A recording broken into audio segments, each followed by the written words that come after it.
Balai Karantina Hewan, Ikan, dan Tumbuhan Provinsi Sumatera Selatan menggandeng media untuk meningkatkan kehumasan.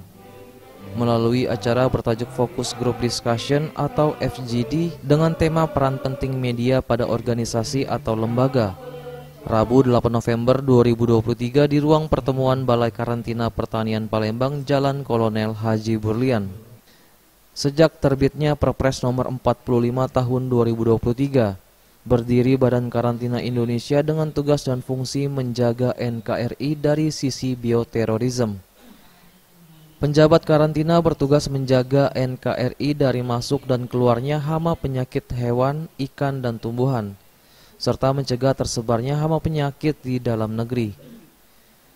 Kepala Balai Karantina Sumatera Selatan Azhar Ismail menjelaskan, dengan diskusi ini selain mempererat hubungan dengan para jurnalis, juga untuk meningkatkan kinerja Humas Karantina Sumsel dalam pemberitaan ataupun publikasi. Apapun yang kita buat prestasi, apapun yang kita selesaikan sebuah kondisi menjadi baik atau menjadi viral, kalau tanpa ada teman-teman media atau pemasaran itu sia-sia, saya pikir. Sehingga untuk mempublikasi atau mensinergikan kegiatan-kegiatan kita ini sangat kita butuhkan teman-teman media. Jadi teman-teman karantina ini adalah bekerja di pelabuhan laut dan di pelabuhan atau di bandar udara serta di perbatasan.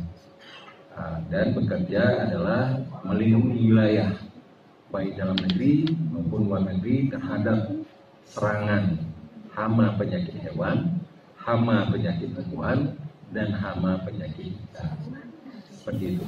Mantan pimpinan redaksi Tribun Sumsel Weni selaku narasumber mengungkapkan bahwa media dan humas baik organisasi ataupun lembaga harus dapat bekerja sama.